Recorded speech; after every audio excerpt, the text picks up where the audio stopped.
সহজ সরল চিটিং বাজদের মনটা গরম, কেউ বলে না ভাই ন্যায্য কথা বলার মতো একটা মানুষ চাই। আমরা ন্যায্য কথা বলার মতো একটা মানুষ চাই।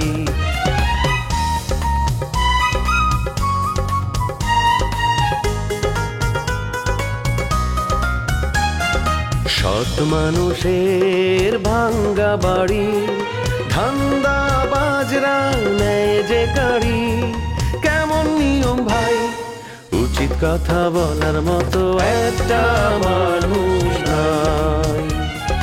উচিত কথা বলার মতো একটা মানুষ নাই।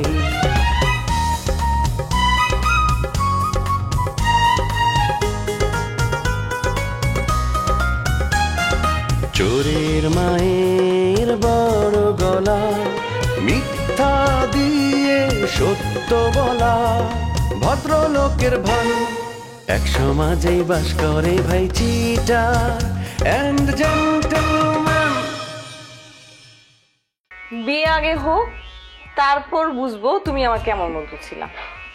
আচ্ছা আমি যাই, নুপুর আপা বাসায় একা। নূপুর একা থাকলেও বিপদে পড়ার কোনো ধরনের কোনো সম্ভাবনা নাই, কারণ সে খুবই চালাক প্রকৃতির মেয়ে। তোমার কাজটা সে নিজেই করে রাখবে।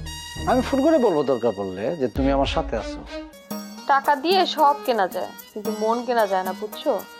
আর তাছাড়াও আমি এখন শামসু ভাইকে পাওয়ার আশায় আছি। তুমি আর মানুষ পাইলা না? একজন প্রাক্তন চেয়ারম্যানের মাইয়া বিয়া করবো একটা জমির দালাল রে, মানে ব্যাপারটা ভাবতেই তোমার জন্য কেমন গা গিয়ে ফিল করতেছে। তুমি শামসুরে পছন্দ করছো, শামসুর চেয়ে তো বুলেটই ভালো। যতই তোর লম্বা করলাম ফাজিল কুমের, তুই কত বড় ব্যর্থ বইছো। নিজের মামির লয়ে বদনামি দাও বেড়া, কার লগে বদনামি দাও উস করছো। ইংরেজ, তোমার পাপের গড়া পূর্ণ হইতে না আর বাকি নাই। তোমার ধ্বংস অনিবার্য। তোমার নামে কঠিন মামলা হয়েছে, যা করো সই তুমি ধরা খাইবা। চাচা আপনি আমার বাড়িতে আইবেন আমি মানে কল্পনা করি নাই। আপনার এই অবস্থা খেয়ে আপনার কি হয়েছে? কি আপনার কি ঘটনা? তুমি জানো না আমার কেন এই অবস্থা হয়েছে? কেউ তোমারে বলে নাই আমি কি করে আজকে পথের ফকির হয়ে গেছি? আমি তো গ্রামে ছিলাম না, বাবুল আমারে বলছে ইংরেজ বলে আপনার জমি লেখা নিছে, আপনি বলে লেখা দিচ্ছেন। এত বড় ভুল কেমনে করলেন চাচা? আরে আমি জমি লেখা দিই নাই, সে প্রতারণা করে আমার যে জমি লেখাই নিচ্ছে। আমি মামলা করছি এর বিরুদ্ধে, আমি মামলা করছি পুলিশের কাছে। আমি আশা করতেছি অল্প কিছুদিনের মধ্যেই ও ধরা খেয়ে। এত বড় সাহস ইংরেজ কই পাইলো? কে তার এই সাহসটা দিল? আপনি কি কোনো কুলু পাইছেন? না, আমি কাউরে ধরতে পারছি না। এর পক্ষে কারা কাজ করছে? রাজা তার পক্ষে কাজ করতে পারতো, কিন্তু রাজা তো নাই এলাকায়। সে নিজে পাগল হয় পাগলা গালোতে শিউলি কুসুমও ডাকায়। তাহলে আমার লোকে আসলে কে শত্রুতা করলো এটা আমি ধরতে পারছি না। আচ্ছা আপনি এখন থাকেন কই? ইংরেজ কি আপনার বাড়ি থেকে বাইরে করে দিচ্ছে নাকি? একবারে বাইরে করে দেয় নাই, কিন্তু নিজের ঘরে থাকতে পারি না, বাংলা ঘরে থাকতে দিচ্ছে। খাওন দাওন দেয় না। আগে যার সাথে আমার শত্রুতা ছিল, দিন রাত ঝগড়াঝাটি করতাম, সেই ওমর আলী ভাই আমারে খাওয়ান দেয়। আমার আর তোমার শাশুড়ি খাওয়ানোর ব্যবস্থা করে দিচ্ছে। বাবা শামসু, আমি তোমাদের সাথে অনেক অন্যায় করছি, সেই অন্যায় মনে করে যদি আমরা শাস্তি দিতে চাও দিতে পারো, আমি কিচ্ছু মনে করতাম না। সবচেয়ে বেশি পাপ করছে রাজার লগে, কিন্তু রাজা তখন পাগল, এর কাছে মাপ চাইলেও তাই বুঝতো না। এর কথা মনে হইলে আমার খুব কষ্ট লাগবে। না না, আপনি আমার সাথে আমাদের সাথে অন্যায় করছেন এটা আমি এখন মনে রাখি নাই, কারণ আল্লাহ নিজের হাতে আপনার বিচার করছে। মানুষ পাপ করলে এই জীবনে দুনিয়ার জীবনে যে শাস্তি পাওয়া যায় এটা জ্বলন্ত উদাহরণ আপনি। মানুষ অল্প ব্যবধানে বাচ্চার থেকে ফকির হয়ে যায়। কিন্তু দেখো আমি কয়দিন আগে কি ছিলাম আর এখন কি হয়ে গেছি। আপনার ভুল আপনি বুঝতে পারছেন না, উনি অবশ্যই আপনারা ক্ষমা করে দিবেন। উনি তো দয়াবান মহান। আল্লাহ তো দয়াবান। আমি আল্লাহর কাছে অনেক অনেক কান্নাকাটি করছি, আল্লাহ যেন মানে মাফ করে দেয়। শোনেন চাচা, আপনি কিন্তু এইভাবে যেতে পারবেন না। দুপুরে খাইয়ে দেয়া তারপর আমার বাসার থেকে যাইবেন। মাগো, একলা খাইলে তো আমার পেট ভরতো না। তোমার চাষি তো ওদিকে না খেয়ে থাকবো, তার সেটা আমি খাই কেমনে? আপনি কোনো টেনশন করেন না, চাচিটা আমি আনানোর ব্যবস্থা করতেছি। ঠিক আছে, শামসু, তুমি বললে আমার আগের মতন নাই, অনেক বদলা গেছে। আমি আগের মতোই আছি চাচা, আপনি আগের মতো না।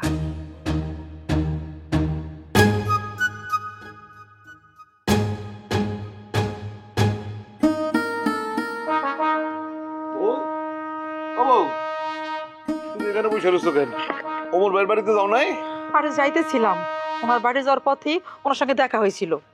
আরে তারে বলবা না যে থানায় যাইতে হইব তারে নিয়া, হ্যাঁ? ওই ওসি সাহেব বলতে হইব না যে সে কেন ইংরেজের বাড়িতে ফোর্স পাঠাইলো না। আমি একলা গেলে তো আমার কথা পাত্তা দিব না। আমি মাত্র কথা শুরু করছি, আমাদের কথার মাঝখানে ইংরেজ ঢুকে গেল। তারে দেখার লগে লগে ঠাটা একটা চটকনা মারলা না কিসের জন্য তুমি? বেইমানের ঘরের বেইমান, নামটা শুনলে আমার পায়ের রক্ত মাথায় উঠতে যায়। ওমর ভাই কই? হ্যাঁ রে, তোমার দরকার। জানো, ওমর বাইরে না ইংরেজকে অনেক শরম দিছে। এই যে আমরা খাড়ায় খাড়ায় কথা কইতেছিলাম, এটা নিয়ে ওমর বাইরে অনেক আজে বাজে কথা বলছে আমারে নিয়ে। কি আজে বাজে কথা কইছে আমার কও? আমার অক্ষণই কও, আমি অখনই গিয়া তারে খুন করবো। বেইমানের ঘরের বেইমান, ওরে খুন কইরা আমি নিজে পুলিশের কাছে ধরা দিব। আমার বয়স হয়ে গেছে, অনেক বয়স হয়েছে, অহন পেলাম আমি মরার ডর ডরাই না, বুঝছো? ওরে মাইরা তারপরে আমার শান্তি। ও কয় ওমর ভাই আমাকে সাহায্য করছে শুধুমাত্র আমার জন্য। আমার লগে নাকি ওমর ভাইয়ের সম্পর্ক, এই যে বাড়ির থেকে খাওয়ান দাওয়ান আইনা দেয় তা নাকি আমার জন্য আইনা দেয়। ও আপন ভাই না, তার নাকি কোলে পেটে করে মানুষ করছে ছোটবেলা থেকে, তার মুখে এইসব কথা সহ্য করা যায়? আমার কোনো ছেলে ছিল না, ইংরেজরে আমি ছেলের মতো করে দেখছি। সেই ছেলে মায়ের মতো মামিরে এমন কথা কইতে পারে? মারে মানুষ এমন কথা কয়? মন খারাপ করো না, ওই কুলাঙ্গারের মরণ আমার হাতেই আছে। ওরে আমি আরো 2 দিন বাঁচায় রাখবো, তারপর ওই বদমাইশরে আমি খেলা মারো। না না, খুন কারফের দরকার নাই, তোমার ওরা কিচ্ছু করতে হইব না, ওর বিচার আল্লাহ করব, তুমি নিজ চোখে ওর পরিণতি দেখবা। আমার আর সহ্য হইতেছে না, ওর এই বাহাদুরি আমি সহ্য করতে পারতেছি না বউ। আল্লাহ আমারে বাঁচায় রাখছে কে রে? আমারে মরণ দিলে আমি বেঁচে যেতাম গা। আল্লাহ তোমারও পরীক্ষা নিচ্ছে, তুমিও তো কম অন্যায় অপরাধ করো নাই, আল্লাহ তোমার শাস্তি দিতেছে। আচ্ছা ঠিক আছে, আমি পাপী, আমি অপরাধ করছি, আল্লাহ আমারে শাস্তি দিয়ে অসুবিধা নাই, কিন্তু তুমি তো পাপ করো নাই, তাহলে তোমার এখানে আমার লগে লগে শাস্তি ভোগ করতে হইতেছে। পাপ আমিও করছি, তুমি অন্যায় করে কারে কারে টাকা নিয়ে আসছো, সেই টাকা আমি ভোগ করছি। তোমার অন্যায়ের প্রতিবাদ আমি একদিনও করি নাই, তাই আমারও অনেক পাপ হয়েছে, আমি সেই পাপের প্রায়শ্চিত্ত করতেছি। তোমার বুদ্ধি আছে, তোমার ব্যাখ্যাটা আমার ভালো লাগছে। ভাল লাগছে বুঝলাম, দুপুরে খাইবা কি? শামসু তার বাড়িতে আমাদের দাওয়াত করছে, সে বলছে তার বাড়িতে আমাদের যতদিন সমস্যা থাকবে ততদিন আমাদের খাওয়া দাওয়া ফ্রি। আমরা বাড়ি ছাড়বো না, আমরা মানুষের বাড়ি খাওয়া দাওয়া করবো ঠিকই, কিন্তু নিজের বাড়ি কিছুতেই ছাড়বো না। তুমি কথাটা ঠিকই বলছো। কি অবস্থা? বসো বসো। শামসু ভাই, আপনি কই হারাই গেছিলেন? আপনার কোনো পাত্তাই ছিল না। কই যে হারাই গেছিলাম সেটা তো বলা যাবে না, তবে হারাই গেছিলাম এটা সত্য। এই গ্রামে থেকে লাভ কি গো? লাভ আছে, কারণ এই গ্রামে আপনার জন্ম, আর জন্মভূমিকে যারা ভুলে যায় তারা তো ভালো মানুষ হতে পারে না। আমি ভালো মানুষ না, এটা সবাই জানে, তাই এই বিষয়ে তোমার সাথে কথা বলতে আমি চাই না।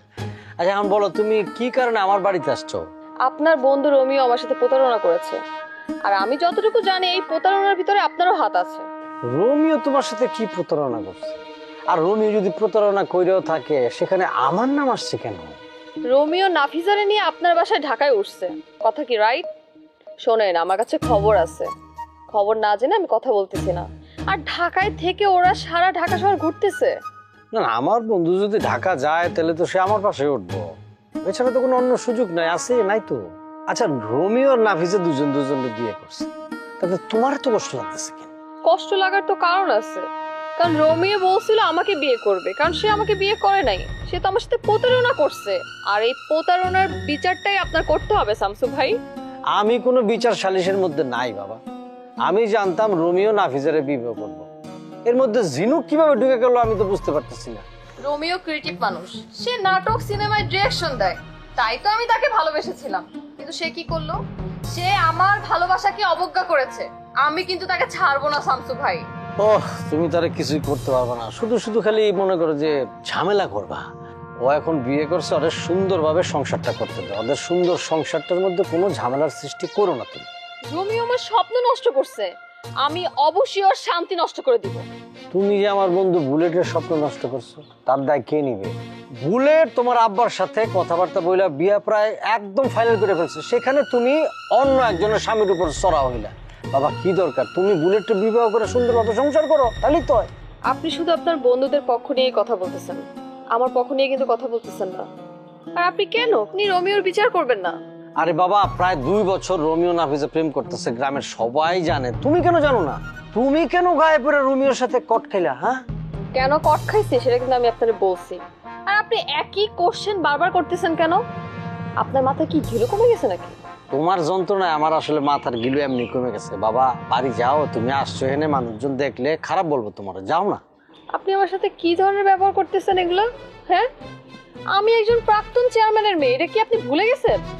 তুমি প্রাক্তন চেয়ারম্যানের মাইয়া, কিন্তু একজন বিবাহিত পুরুষের সাথে বিবাহ হওয়ার জন্য এরকম পাগল হইলা কি জন্য আমি বুঝতে পারতেছি। এই যে গ্রামের মধ্যে কি রোমিও ছাড়া তুমি আর অন্য কোনো ছেলে পাও না? কই পাই তো, এই যে আমার পাশে বসে আছে শামসু ভাই। হ্যাঁ, না মানে আমি বলতে চাচ্ছিলাম যে আপনি এদিকে ওদিকে মেয়ে না খুঁজে এই লাল টুকটুকি মেয়েটা আপনার পাশে বসে আছে, এটা কি আপনার চোখে পড়ে না? আহা, তোমার বুঝতে হবে, বুঝছো? আমার বন্ধু বুলেট আমাকে প্রাণ দিয়ে ভালোবাসে, তার সাথে আমি বেইমানি করতে পারি না। আমি তাকে মোটেও ভালোবাসি না, কিন্তু সে তোমাকে প্রচন্ড ভালোবাসে, তাকেই তোমার বিয়ে করা উচিত এবং করতে হবে। মানে এইটা কোনো কথা বললেন? আমি পছন্দ করি আপনাকে আর আপনি বলতেছেন আপনার বন্ধুকে বিয়ে করতে, এটা কোনো লজিকে দাঁড়ায়? হ্যাঁ, না আমি তাকে বিয়ে করতে পারবো না, আমি তাকে ভালোবাসি না, এটাই আমার লাস্ট ডিসিশন।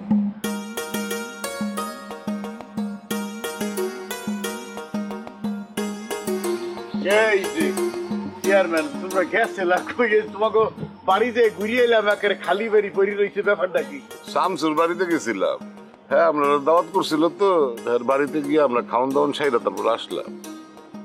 শামসু এত ভালো হয়ে গেছে, আগে জানতাম না। কোন নামে তো এলাকা অনেক বদনাম ছিল, জমির দালালে করে মানুষ ঠকাইতো, সে মানুষ এত ভালো হইলো কেমনে? কেমনে ভালো হইছে এ কথা মোর জিগাও কা ভাবি। হ্যাঁ, লেবু মিয়ারে জিগাও, হ্যাঁ ভালো বলতে পারবে। হ্যাঁ, কি মানুষ আসলে কি হইয়ে গেলে? হ্যাঁ, হ্যার হুমকি দাম কিতে বাগে মহিষে এক গাঁটে পানি খাইতে, আর এখন হ্যার পরিণতিতে দেখো। এই লেবু মিয়ারা কেউ বাড়িতে নেট পারছে? নেট পারে নাই। আর এখন দাঁত দিলে কি খুশিটা না হয়। হ্যাঁ, কি আর বলবো। এই যে শামসু আসলে হ্যার 1 নম্বরের শত্রু। জন্মের বাজাবাজি আসলে একজন আরেকজনের মুখ দেখতে পারতে না, সাববেদি সম্পর্ক আসলে সে শামসু হ্যার পক্ষে গাড়াই মোর কথা বাদি তো। ওমর ভাই, তুমি যদি আমার পাশে না থাকতা তাহলে আমি মরে গেতাম গা। আমি তোমার কাছে চিরকৃতজ্ঞ।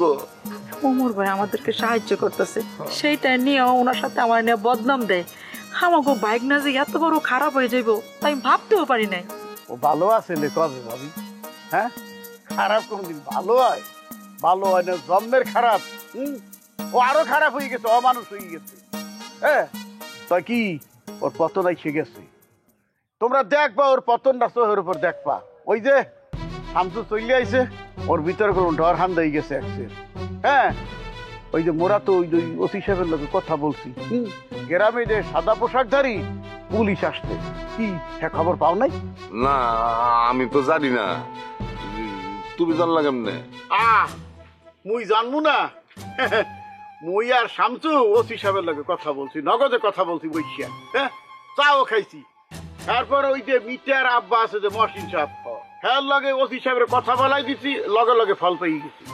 আপনারা এত কিছু আমাদের জন্য করতেছেন তা তো আমরা ভাবতেই পারতেছি না। গ্রামের মানুষ এখন সবাই আমাদের পক্ষে কাজ করতেছে শুধু আপনাদের জন্য। এখন যদি আমি আমার সম্পত্তি ফিরা নাও পাই তাও আমার মনে কোনো দুঃখ নাই। আমার মনের ভিতরে সব পাপ মিশে গেছে। এখন আমি ফকির হইলেও মনে অনেক শান্তি পাই। এইটাই তো ভালো মানুষ হওয়ার লক্ষণ। মানুষ যদি ভালো হয়ে যায়, হ্যার উপরে কোনো অভিশাপ থাকে না, সে পাপ মুক্ত হয়ে যায়, সে জীবিত অবস্থায় হ্যার ফল ভোগ করে দেখতে। ওমর ভাই, তুমি আমার লেগে দোয়া করো, আর এলাকায় পুলিশ আসলে না আমার খবর দিও। তোমার খবর দেওয়ার দরকার নাই, তুমি আমার প্যাস লাগাই দিবা। ওমর ভাই আর শামসু ভাই কাজ করতেছে, ওদের ঠান্ডা মাথায় কাজ করতে দাও। ওমর ভাই, তুমি আমার একদিন রাজার কাছে নিয়ে যেতে পারবা? আমার না খুব রাজারে দেখতে মন চায়। রাজা যদি আমার ক্ষমা না করে তাহলে আমার মুক্তি নাই। এইখানে ওই অপরাগতা প্রকাশ করতে আসি লেবু ভাই। হ্যাঁ, মোর দ্বারা সম্ভব না। আর রাজারে পাবো কই? রাজারে পাইতে গেলে তো পাবনায় যাইতে হইবে। পাবনায় যাবো? পাবনায় গিয়ে আমি এর লগে দেখা করবো না, ওই শিউলি কুসুমের অনুমতি ছাড়া তোমাকে ওই পাবনায় নিয়ে যেতে পারবো না। তাই শিউলি কুসুম যখন শুনছে যে তোমাকে ভাইনিয়া ওই ইংরেজ তোমাকে জমি জমা লেখ কেনেছে, তো ওরা তোমাকে পক্ষে দাঁড়াই গেছে, বুঝলা? ওই শিউলি কুসুম বলতে বলেই তো মুই তোমাকে পাশে খারাইতে, হারদি মানা করতে, হ্যাঁ তোমরা মরে পাইতে না। দেখছো দেখছো, তোমার দুঃখে যাদের খুশি হওয়ার কথা ছিল তারে আমাকে বিপদের পাশে দাঁড়াইছে। ওরাই হলো কি আসল মানুষ। ওদের জন্য না আমার মন থেকে দোয়া রইলো ভাই। আমিও মন থেকে দোয়া করি শিউলি কুসুম যেন সারাটা জীবন সুখে শান্তিতে থাকে। আচ্ছা ঠিক আছে, হ্যাঁ তো হইলে তোমরা এখন বাড়ি যাও, মুই একটু শামসুল্লাহকে দেখা করতে চাইতেছি। আচ্ছা আচ্ছা ঠিক আছে, যাই, আসসালামু আলাইকুম। আচ্ছা। শামসু ভাই, আপনি আমার সাথে এমন ব্যবহার কেন করতেছেন? আমি তো কিছু বুঝতে পারতেছি না। আমি তোমার সাথে কি এরকম খারাপ ব্যবহার করতেছি? আমি তো তোমার সম্মান দিয়ে কথা বলতেছি, মর্যাদা দিয়ে কথা বলতেছি। এমন কোনো কথা বলতেছি না যে তোমার মনের মধ্যে সেই জন্য কষ্ট হয় বা কষ্ট পাও। কইছেন, কষ্ট দেওয়ার মতো অনেক কথাই আপনি কইছেন। যাই হোক, ওসব কথা আমি ধরতেছি না। আমি আপনার বাড়িতে আসলাম, আপনি তো আমাকে একটা চারও অফার করলেন না। এই জিনিসটা নিয়ে কিন্তু আমি খুব দুঃখ পেলাম। দুঃখ পাই কোনো লাভ নাই। তুমি আমার বাড়িতে এসে চা পাইলে না, সেই দুঃখ তো আমারও। আমার কপালও এখনো এক কাপ চা জুটে নেই। ওই যে ময়না খেলা আছে না, সে এখনো আসে না। আমার ভাই ব্রাদাররা ঢাকায়। এখন তোমার আমি কি করে আপ্যায়ন করি তুমি নিজেই বলো। বুঝতে পারছি, এর মানে পুরো বাড়িতে আপনি একা, বাড়িতে কোনো লোকজন নাই। আচ্ছা চলেন তাহলে ড্রয়িং রুমে বসে আমরা দুজন গল্প করি। বাইরে দেখলে মানুষ আবল তাবল ভাবতে পারে। না না, এখানেই ঠিক আছে। এখন ড্রয়িং রুমে গিয়ে যদি আমি একা বাড়িতে তোমার সাথে কথা বলি, তাহলে বাইরে তো বিভিন্ন জন বিভিন্ন কথা বলবে, বদনাম ছড়াই যাবো। এত ভয় পেলে আপনি বিয়ে শাদী কিভাবে করবেন? আর বিয়ে শাদী করার আগে প্রেম ভালোবাসা করার কি আপনার ইচ্ছা নেই? অবশ্যই। একসময় আমি কুসুমের প্রেমে অন্ধ ছিলাম, ডুবে ছিলাম। এখন কুসুমও নাই, আমার মনে কোনো প্রেমও নাই। আমি তো কুসুমের থেকেও দ্বিগুণ সুন্দরী। আমার প্রতি কি আপনার কোনো আকর্ষণ নেই? তুমি বিশ্ব সুন্দরী হইলেও আমার কিছু আসে যায় না। আমার চোখে কুসুমই হয়েছে বিশ্ব সুন্দরী। এর বাইরে আমি কিছু কল্পনাই করতে পারি না, চিন্তা করতে পারি না। যে মেয়ে আপনারে এত কষ্ট দিল, সেই মেয়ে নিয়ে আপনি এখনো পড়ে আছেন। এই আমি দেখতেছি আপনার জীবন তো বৃথা। হ্যাঁ, এত টাকা পয়সা ধন সম্পত্তি আপনি কি করবেন? আমার তো মনে হয় না কোনো লাভ আছে। ভালো কথা মনে করছো। আমার ধন সম্পদ আসলে কে খাইবো? আমার বউ নাই, সন্তান নাই, আমি তো একা।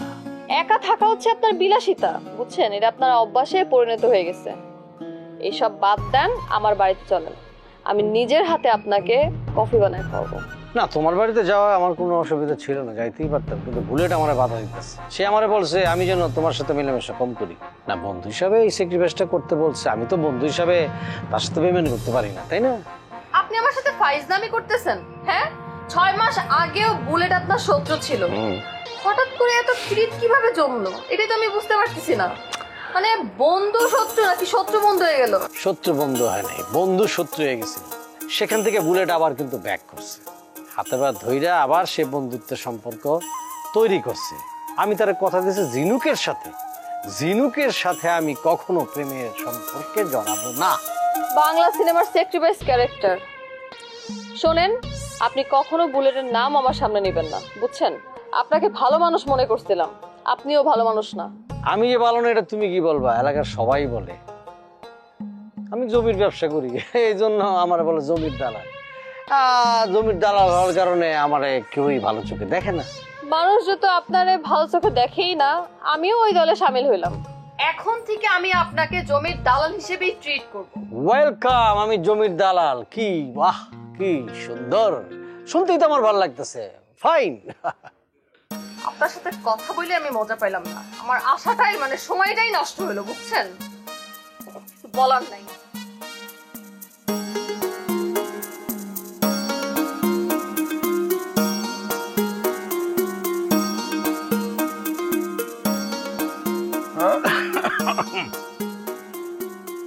ঘুমাইছো নাকি? ঘুমে না থাকলে তোমার লগে একটু কথা কইতাম। আমি কোনো বেইমানের লোকে কথা কই না। সেটা করো না, ঠিক আছে? তাহলে আমার নামে মামলাটা করছো কার বুদ্ধিতে যায়? লেবু চেয়ারম্যান কারো বুদ্ধি পরামর্শ নিয়ে চলে না। আমি নিজে গিয়া তোর নামে মামলা করছি। আরে আমি মামলা ঘুরে আসছি আর তুই এরকম খোলামেলা ঘুরেফেরা করতেছিস কেন? তুই তো যে কোনো সময় কট হয়ে যাবি। আরে সেই রাস্তা আমি বন্ধ করে দিয়ে আসছি, ওইটা নিয়ে তোমার ভাবতে হবে না। মামা তুমি আমার বাড়িতে থাকো, আমার বাড়িতে ঘুমাও, তারপর আমার নামে মামলা করছো। তুমি নিজের মুখে আমার কবই মান, আরে সারা গ্রামের মানুষ তো তোমারই বেইমান করতেছে এখন।